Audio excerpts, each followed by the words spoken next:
And we are live. Guys, I'd like to welcome everybody to the Let's Talk Fishing video podcast. My name is Jay Angel. I'm going to be your podcaster. Tonight, I have a very good friend of mine. He's an inductee. He's in the Freshwater Fishing Hall of Fame. The big boys is what I like to call them. And this guy actually, I can't say enough about him. I said it before. I'm going to say it again, too. This guy personifies everything that the International Freshwater Fishing Hall of Fame is. Just I know a lot of guys who are in it. Not one of them has more characteristics of what I think a fishing pro should have than Mike Norris. The first thing I'd like to do tonight is do what I call an unboxing. My good friends David Swinside at Drank Crazy Baits sent me some stuff for quiver trapping. It's something I'm going to be learning how to do. Look at that. Look at that, man. Double wrapping. Maybe even triple wrapping. Maybe I'll have to do this at a later date. Look at that, man. Goodness, I might have to get out my deer slaying knife. Don't want to take too much of the podcast. Oh, what is this? Well, welcome to live radio. Sounds like you're doing a fish fry. Yeah. Live radio right here. Oops, there they go, all on the floor. Okay. Throw that away. The Drank Crazy. Oh, look at that. Oh, my. I love pink. Look at that. It's right. Didn't you? And look at these things. Ooh, no. Come on.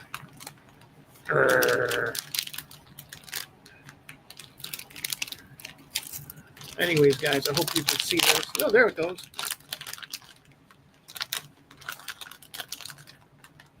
Look at this piece. Look at that thing, man. Wow. This is meant to be pulled sideways through the water as it crabs back and forth. It's like a dying fish. And that's a freshwater bait, obviously. Fresh or salt water.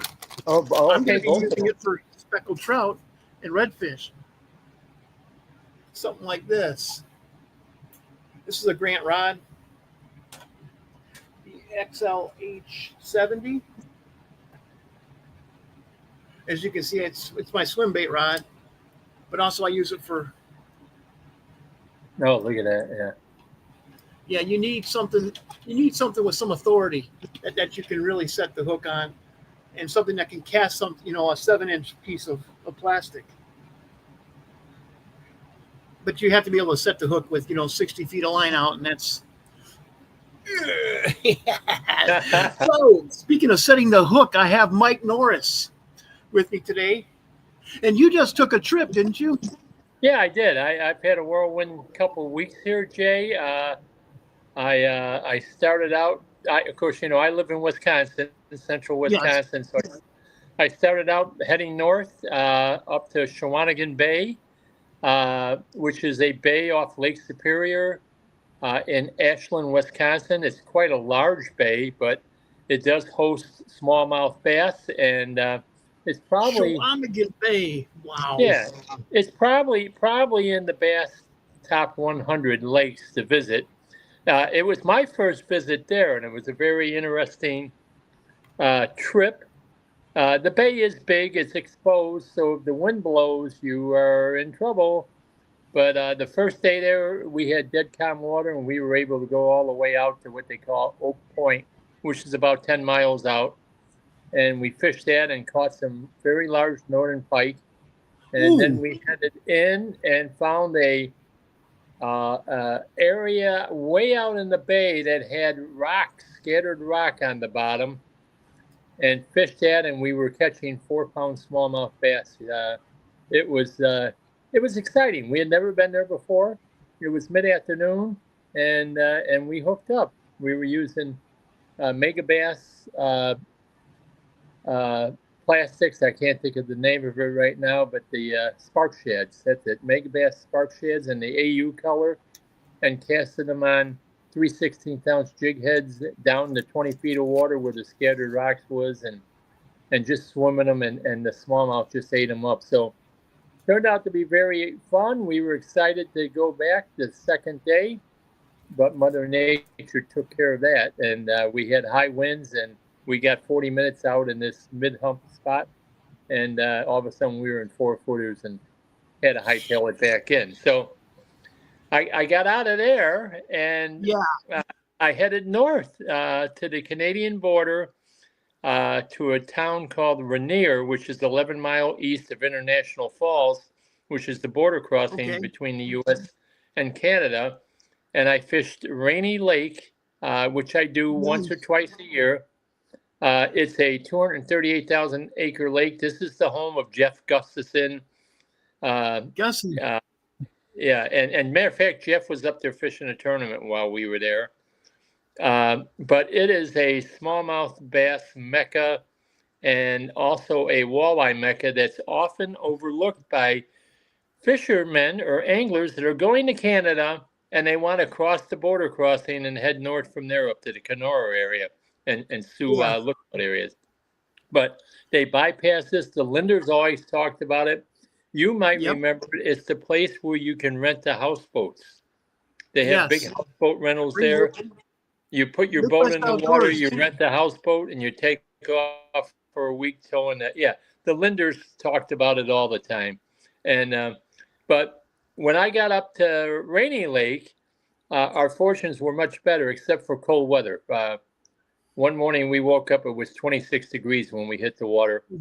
But it would warm up into the 50s every day, and I was wearing my whitewater Great Lakes Pro storm suit, and it was just a wonderful piece of equipment to have to keep me warm during the day. We averaged about 60 smallmouth a day. The interesting thing about it was that we would find these, using the shading on our electronics, the Lowrance units, we would locate these humps and drive up to these humps, and you would expect that the smallmouth, like in the summer, would be actually on top and working the humps, but they weren't. With the cold weather, they were down along at the edge and out past the humps in the basin, but close to the humps, close to these breaks. So were they suspending? I'm sorry? Were they suspending? No, they were on the bottom. They just were out there, and of course you always know that they're chasing bait. So they were probably chasing bait out there. But you know, the Jeff Gustafson and Northland collaborated to make the jig that they make, the Smeltinator, which is a famous lure up in the Rainy Lake area of Canada, and of course the Z-Man jerk shads. Yeah, and we were using them with lots of success, strolling them. And strolling, by that I mean you cast it out and you shake your rod tip as it comes back, and you make the bait go like this. Okay? It wobbles coming in. And of course, you know, Depth Sakamata now, they've got wings on it, so it's very easy to work their bait, but you can't get any of them. But you certainly can get plenty of Z-Man products. But the trend this year was to go from the 4 and 5 inch baits to 6 and 7 inch plastic baits. Yes, I hadn't seen that before. Yeah, and that's right. When I saw that, I thought, there you go. I'd like to try that up at Rainy Lake. But the fact is that they bit them baits like, I mean, they went after them like with reckless abandon. And it was fun to see them on the Garmin Live Scope, you know, what they call theirs, and watch these fish just get hot and come after these baits. So that was a great trip. I really enjoyed it. Unlike in June, we didn't fish walleyes this time. We just concentrated on the smallmouth. I fished with a young tournament angler up there also named Javen Maxton. He's 22 years old. He's quite the stick.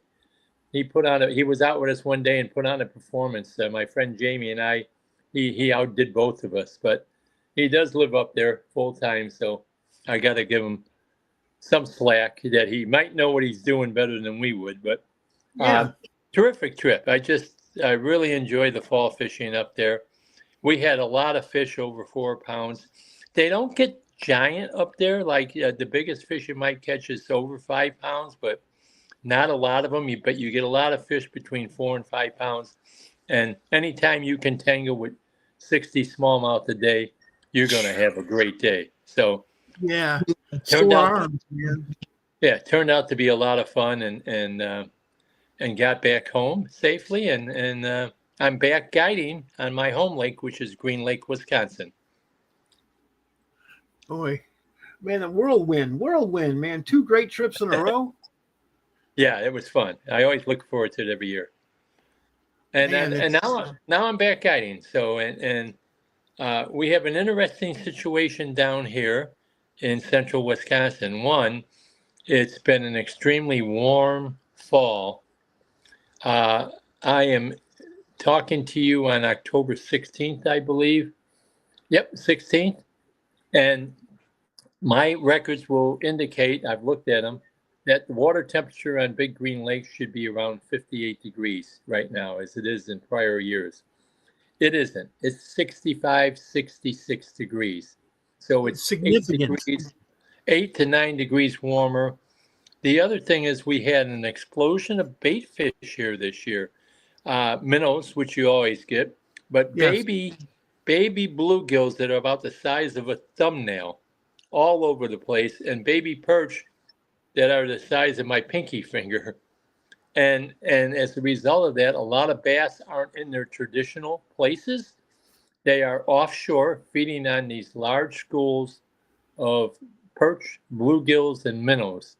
And if you want to fish them right now, you better be fishing offshore with jerk baits, or you can find them, because these bait fish roam around, you can find them in 20 to 25 feet of water, where normally this time of the year, they would be adjusting with the cold water. For example, last year, we caught them in 3 feet of water at this time of the year. Now I've got to be 20 to 25 feet down this year to catch them. So it's been an interesting adjustment. I think, normally I fold up the guiding around Thanksgiving. It might be Christmas this year before I call it quits on the guidings. But Mother Nature will dictate that and let us know as the future comes upon us. Wow. So you're targeting smallmouth bass offshore with jerk baits this time of the year now. Well, jerk baits for the fish that are high and where you find schools. The whole thing is to look for the bait fish. I've said this in all my seminars, that smallmouth only have 2 seasons. There's the spawning season and the eating season, because that's what they do when they're not spawning. They eat. They are eating machines. And so with all those balls of bait out there, there are a lot of smallmouth that are high in the water column. And jerk bait's a great way to go after them. And swim baits for the deeper ones? No, we used the swim baits when we were at Shawinigan, and I haven't tried them. I was out today guiding some customers from Madison. Matter of fact, Jerry Pazdo was one of them. He's all 3 of them are actually with the Wisconsin Smallmouth Alliance. I think Jerry is a past president, if not a current president. And they always enjoyed coming up every fall and having a smallmouth trip with me. But it's just strange this year. We are also fishing them on the bottom. We're getting out where there's sharp drop-offs. Like we have a main drop-off that's 21 to 35 feet, then a secondary drop-off 40 to 55 feet. There are fish out on those areas. But normally those fish will move shallow this time of the year for a while, chasing bait, before they eventually settle in what I call their wintering areas, which are the same areas, but they then spend the rest of the winter and the ice period out in these deep, sharp breaks. So what kind of rod are you using to set the hook on a smallmouth when he's down 25 feet on the bottom? Well, I'm using a heavy action Grant bait casting rod. Bait Uh, casting. yeah, Interesting. like a 7 foot 4 inch rod, heavy because I'm Carolina rigging. Okay, and Yes. so I'm throwing it out there, letting it sink, and dragging it through areas where there's rock and gravel, and and uh, and then I'm also on the weed flats because our weeds haven't died off yet. I'm then using a 7 foot medium light Grant All American rod. 7 foot medium light. Yeah, in the spinning model, and I'm using that while I'm drop shot fishing. There was a tournament there. Cast Nation out of Chicago was there Saturday and Sunday for their championship, and there was both of these were drop shot fish. One was on a tube, one was on a drop shot, but they were caught in 10 or 12 feet of water, which is counter to what I'm telling you about these deep Yes. water fish. But uh, uh, there was a 6 pound, 3 ounce largemouth caught on a Nice. tube, and then a 5 pound, 9/8 largemouth on a drop shot. And I know down south they would say, "Oh, that's nothing," but up here in north, those are equivalent to 7 and 8 pound fish down south. You Oh, know? absolutely. Yeah, Absolutely. I yeah. mean, So yeah, yeah, that's the but biggest bass I've ever caught was 7 pounds, and that was caught in northern Illinois. So that's a monster. yeah, you got it. And so, um, you know, these guys are still catching the majority of their fish though out in deeper water. They're plying early in that shallower stuff to get bites before fish move out when the light comes up, and then fishing deep with Carolina rigs and bigger jigs. You know, there's times I like to use the Strike King structure jig, the Denny Brower structure jig. I love putting the rage tail on that and dragging it. It's the same rod, a 7 foot 4 inch heavy action bait caster with 15 pound test fluoro. And Rage tails. Yeah, I like those. yeah, and I also double drop shot. In Wisconsin, you're allowed to actually have 3 hooks on one line. So I use a Ned jig, a TRD, with the TRD plastic on it, and then above that, 24 inches, I have a drop shot hook, and I use a Strike King Dream Shot on that. And many times I can be working that through sparse vegetation and have a largemouth hit the Dream Shot, and then while I'm fighting him, the smallmouth will come chasing the trailing Ned rig. And every Yes. once in a while, they will catch it, and now you've got two fish on at once, which is the clients just love that when it happens. So, Oh, so just a couple neat little things trip of a lifetime. that we have. And I feel sorry for the folks in Minnesota because they're allowed one hook per rod, and One and hook. not And the one case in rod per Wisconsin. person. Yeah, one rod per person, right? Yeah. One rod per Yeah. person. That makes it And very that's difficult to a control. walleye Yeah. state. And that's a walleye state where you would want to troll with multiple Yeah. rods and crankbait. So yeah, we are experiencing abnormally warm weather. It's mid-October today. It was in the mid-60s. It was cloudy. Tomorrow, sunny and 74. And then I'm looking at the forecast going out through next week. It's going to be in the mid-60s every day. Unheard of for this time of the year. So we're dealing with that's one of the things, Jay, that after 44 years now, I keep fishing because it's never the same. It's always a new Never. challenge, and it's a lot of fun. And this has been a That's one challenging thing fall. I say. Yeah, As soon as you think you got them figured out, the fish show you differently. You don't. that's right. Yeah, well, especially with smallmouth, because the model there is here today, gone tomorrow. And that's Or what gone happened 10 today. minutes now. Yeah. Yeah, where I found them yesterday on yesterday's guide trip, they weren't there today, and I had to go searching again. And eventually, we found them again off of a small rocky point. They were off the tip of it in 20 feet of water, so it worked out for us. I remember looking for fish with you, and you're going and you're looking at your locator, you're driving around, all of a sudden you look at me and you go, they're here. Yeah, Yeah, they're here is right. Yeah. That's another motto. I don't fish them till I see them. So Yep. people will be in the boat with me. They'll go, "What are you doing?" I said, "What am I doing?" I said, "I'm looking for fish. Yeah, I, I'm doing my I'm just job. not going to drop a line on anywhere. I'm going to drop it where they're at, And we found a nice school this afternoon. They weren't the biggest ones. I was disappointed about that, but it gave the guys some action. They were thrilled with it. That's just awesome, guys. If you take Mike out, right there, right underneath Mike's picture is his Facebook. Just drop him a message on Facebook Messenger.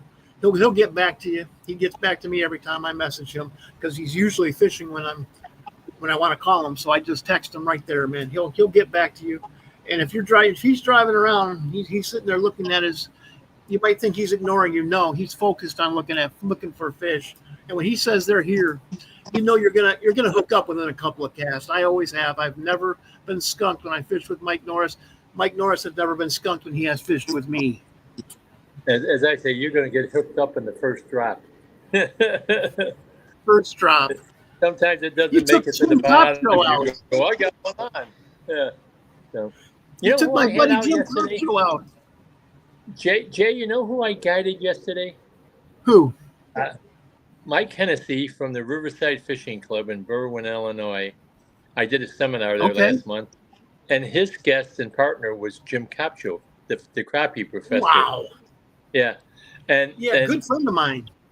Yeah, he is. And Jim hooked his first smallmouth, and all he talked about was, I can't believe how much they fight. They kept digging, going under the boat, digging, going under the boat. I said, these aren't crappies now. You know what I mean? And we had a blast. It was such a fun day. Yeah, yeah.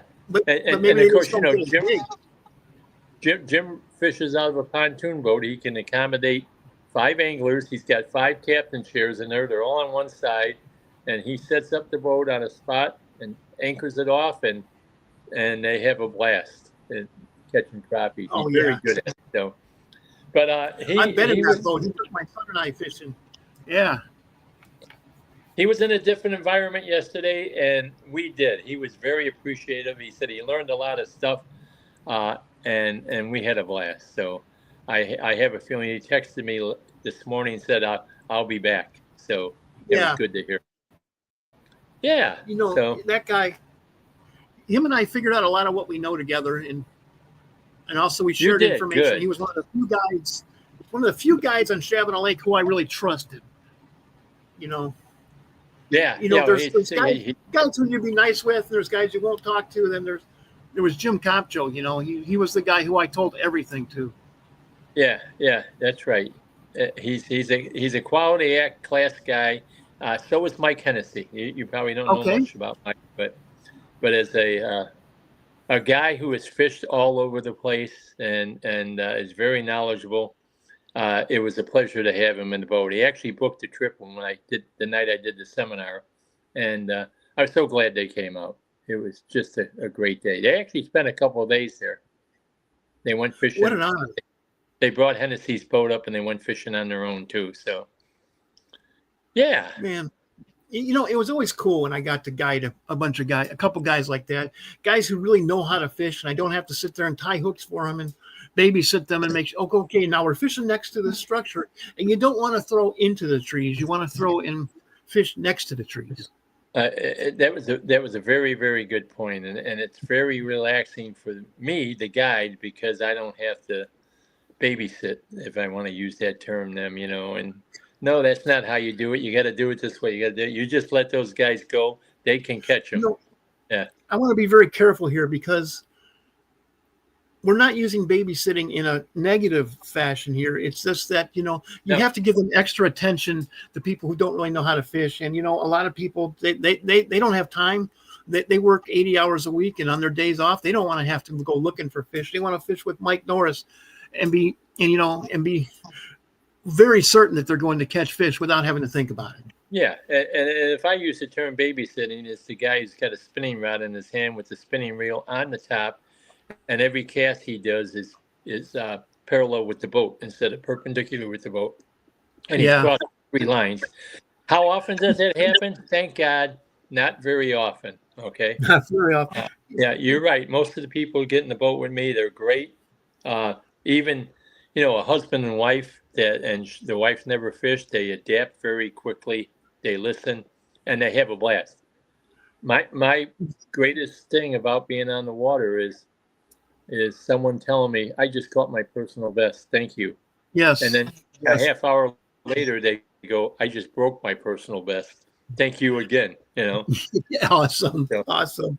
I fish with these yeah. charter boat captains down here, and one time the guy was saying, you want to be within 3 feet or less from that shore. So,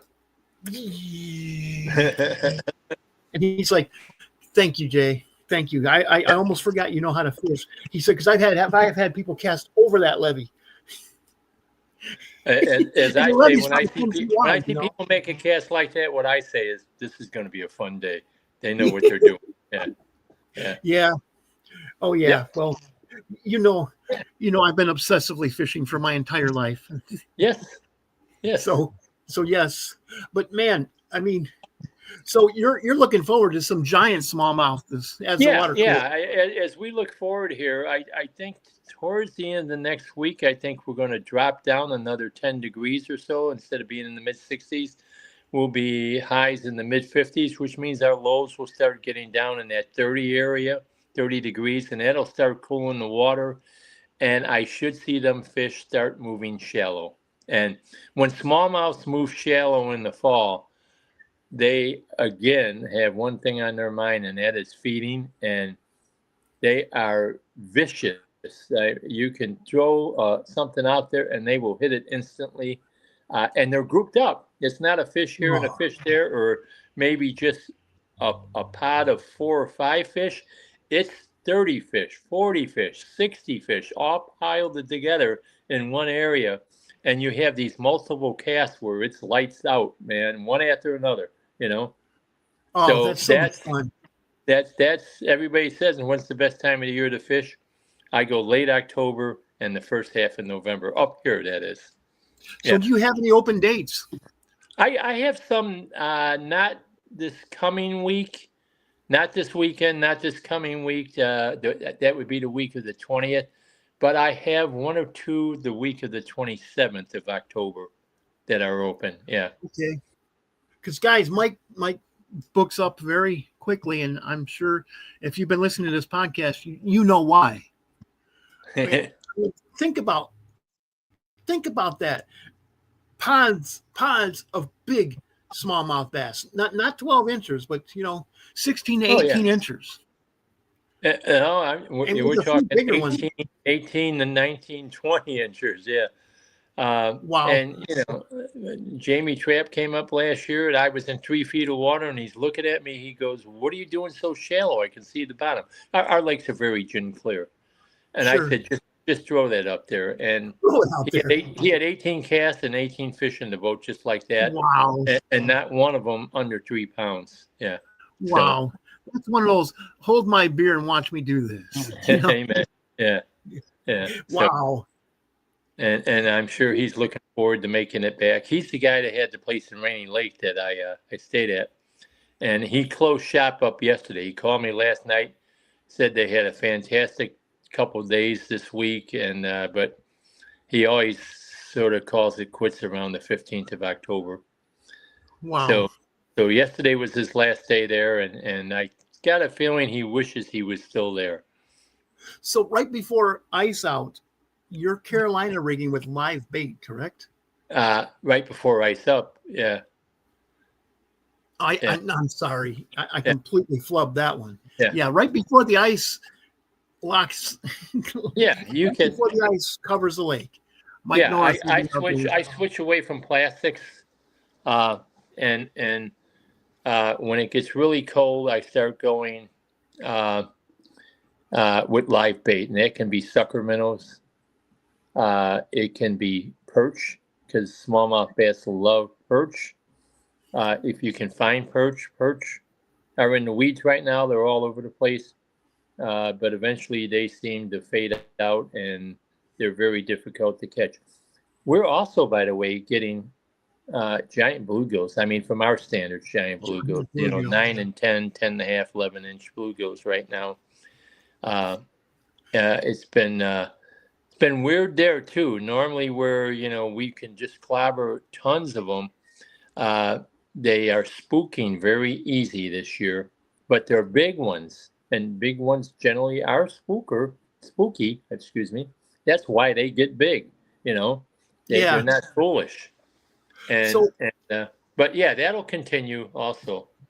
So what kind of rod are you using for the live bait rigs? I'm using a light action 6-foot Grant rod, spinning rod. Spinning rod. Okay, I'm drop shotting for them. You're drop shotting with live bait. Okay. Yes, I am, and I'm drop shotting in 30 to 40 feet of water.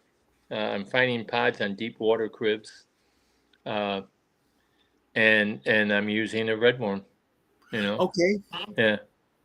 Okay. Now, when you're live bait rigging for the cold water smallmouth bass, what kind of rods are you using? Well, again, that's either it can be perch, but if I can't find perch anymore, I'm using suckers, and we're dragging. As you said, we're Carolina rigging for them. Okay. Yeah. With a bait caster? You could do it with a bait caster or a spinner.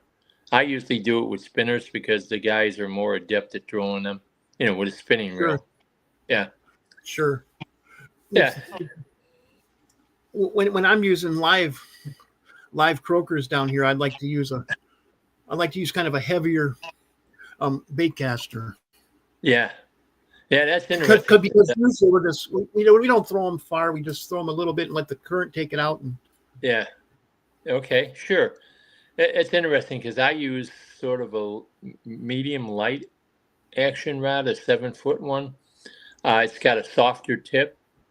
Sure. But I can't, when I'm using suckers that are 5 and 6 inches long or perch that are that long, I can't set the hook right away. You basically, your smallmouth bass is what he's going to do is he's going to come up, he's going to whack it to stun it, and then he's got to turn it around because he can't swallow it tail first because the fins will pop up and he'll drown when they get stuck in his crushers. So you got to actually wait. So you feel the pickup, you feel the boom, boom, boom, and I just let the line loose, and I let the fish run with it, and he stops, and when he stops, that's usually when he's going to turn it, and he's going to turn around, get the head going down his throat, and when that happens, it's a guess on my part, but when that happens, I just set the hook, and it's game on. The funny thing is that in the warmer water, it actually takes them longer to eat the bait than it does when the water's cold. And that might be because there's so many more of them grouped up that it's a competition thing. They want to grab it and eat it before the next guy does. But sometimes, man, I mean, if you wait 5 seconds, it could be down the throat in the cold water period, which is surprising. So we don't wait very long when the water's really cold. I remember having to wait, minutes pike fishing. Yeah. With suckers, you're dragging two suckers behind the boat and casting in big spinners over the weed lines. Sure. I did that on Delavan Lake. Actually, northern Wisconsin, I did that too. Oh yeah. Like Trout Lake. Delavan Lake is a lake that continues to amaze everybody. They drained it, as you know.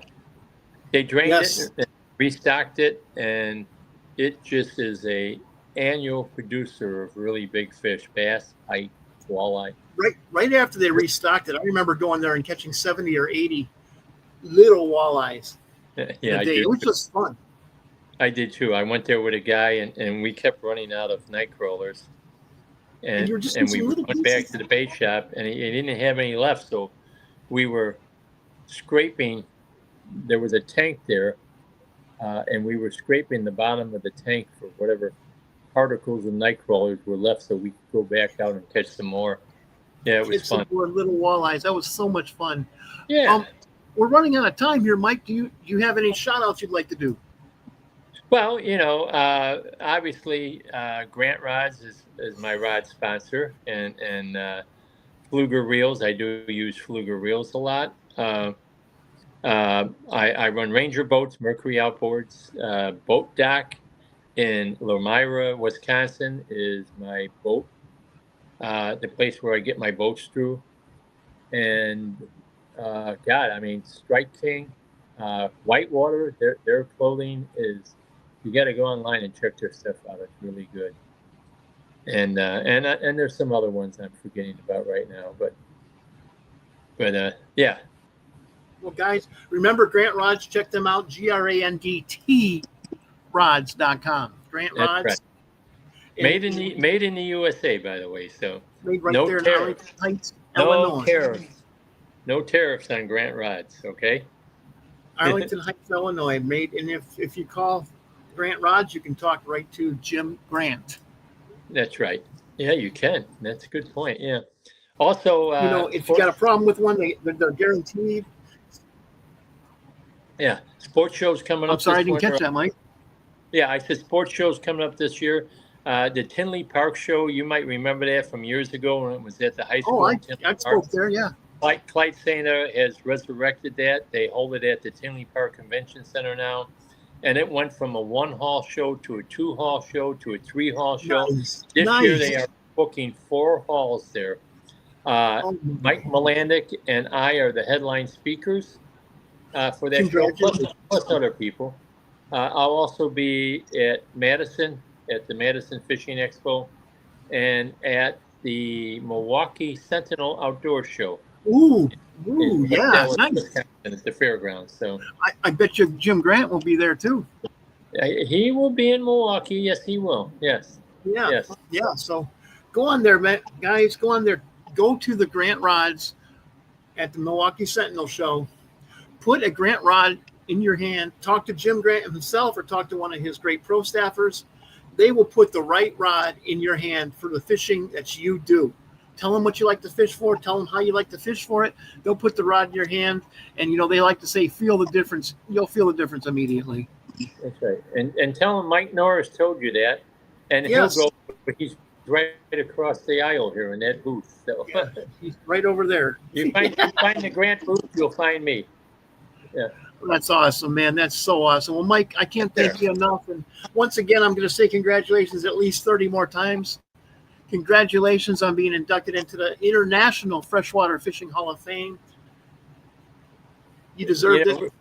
Real quick, it was a moving honor. I didn't realize how much it would affect me, but in the acceptance speech, I was choking up.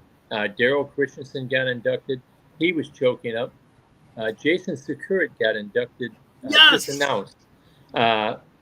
And he was on Facebook here, and he was choked up when he announced it on Facebook. So it moves people. It's quite an honor, and I feel so blessed to have become. I'm going to make a prediction right now. Jay's son is also going to be inducted into the Hall of Fame. That guy's doing so well on the Elite Series, and he's just like all the other guys. Jason's son. Yeah, Jason's son. Jay is the bass angler in the family that's so hot on the Bassmaster Tour right now. Yes, sir. Someday. Well, with that, guys, I'm going to close the podcast. Mike, thank you again. Yeah, good seeing you. Thank you, everyone, for listening in. Stick around for a minute, Mike. And everybody else, man, guys, it's Thursday night. Make your plans. It's fall. Get out there on the water. This is the best time down here. It's a great time, as Mike just told you, up there. Get out on the water. Even if you're out on the East Coast, the stripers are coming in. What an exciting time to be a fisherman.